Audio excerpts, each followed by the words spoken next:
Iran और Israel के बीच भयंकर जंग जारी है। इजराइल ने ईरान के कई न्यूक्लियर ठिकानों को तबाह कर दिया, तो वहीं दूसरी ओर ईरान ने भी जवाबी कार्रवाई करते हुए इजराइल की राजधानी तेल अवीव को निशाना बनाया। ऐसे में दोनों तरफ से हो रहे इस हमले में नुकसान तो दोनों को हो रहा है, लेकिन सवाल है कि दोनों में पलड़ा किसका भारी है। इजराइल के हमलों से ये बात तो साफ है कि इजराइल के निशाने पर ईरान के न्यूक्लियर ठिकाने थे। इजराइल और अमेरिका की रणनीति है कि कैसे भी करके ईरान को परमाणु बम बनाने से रोका जाए। इस जंग को शुरू हुए 100 घंटे बीत चुके हैं, लेकिन इन 100 घंटों में देखा जाए तो कहीं न कहीं पलड़ा इजराइल का भारी नजर आ रहा है। हम ऐसा क्यों कह रहे हैं वो भी आपको समझाते हैं। इजराइल ने ईरान के chief of staff major general Mohammad Bagheri, Islamic revolutionary guard corps के commander in chief general Hossein Salami, IRGC की एरोस्पेस फोर्स के प्रमुख brigadier general Amir Ali Hajizadeh, ईरानी सेना के deputy commander general Gholam Ali Rashid, खुफिया विभाग के डिप्टी हेड जनरल गुलाम रेजा मेहराबी,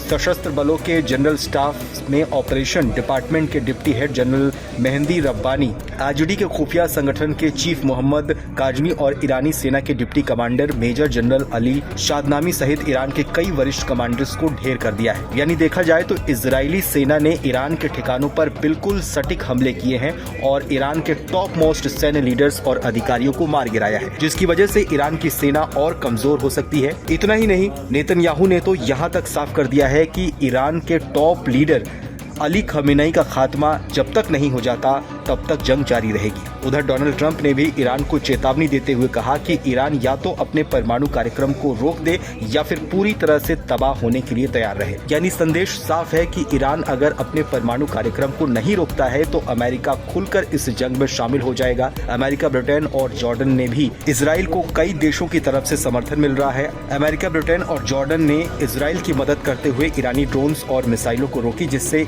इजराइल की रक्षा और मजबूत हुई। इजराइल में लोगों के हताहत होने की संख्या ईरान की तुलना में काफी कम रही। इजराइल की सटीक रक्षा और आश्रय प्रणाली ने नागरिकों की सुरक्षा सुनिश्चित की। इजराइल के 200 से अधिक लड़ाकू विमानों ने 5 चरणों में 100 से अधिक लक्ष्यों पर हमला किया, जो इसकी सैन्य ताकत को दिखाता है। आपको बताएं तो इजरायली हमलों में अब तक 224 ईरानी मारे जा चुके हैं, जबकि 1481 लोग इस हमले में घायल हुए हैं।